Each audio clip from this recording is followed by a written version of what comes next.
Les forces russes n'ont pas réalisé d'avancées significatives en Ukraine au cours des dernières 24 heures. Dans le même temps, les forces ukrainiennes ont encore gagné du terrain au nord-est de Kharkiv. Voyons de plus près la situation étudiée par l'Institut pour l'étude de la guerre.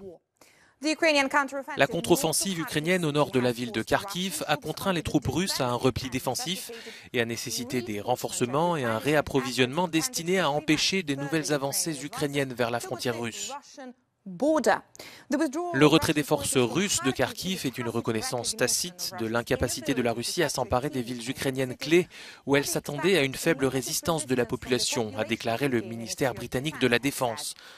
Et en ajoutant, une fois reconstituées, ces forces se déploieront probablement sur la rive orientale du fleuve Siversky Donetsk, formant une force de blocage pour protéger le flanc ouest face à la concentration des forces de la Russie et les principales voies d'approvisionnement pour les opérations autour d'Izium.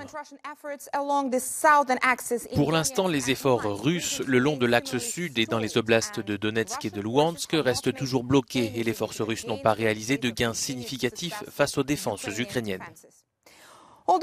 Bien que les forces russes aient poursuivi leurs efforts pour encercler les positions ukrainiennes dans la région de Severodonetsk, Rubij-Lysychansk, elles n'ont pas réalisé d'avancées confirmées. Elles ont tiré sur des positions ukrainiennes autour d'Izium, mais n'ont pas fait d'avancées confirmées.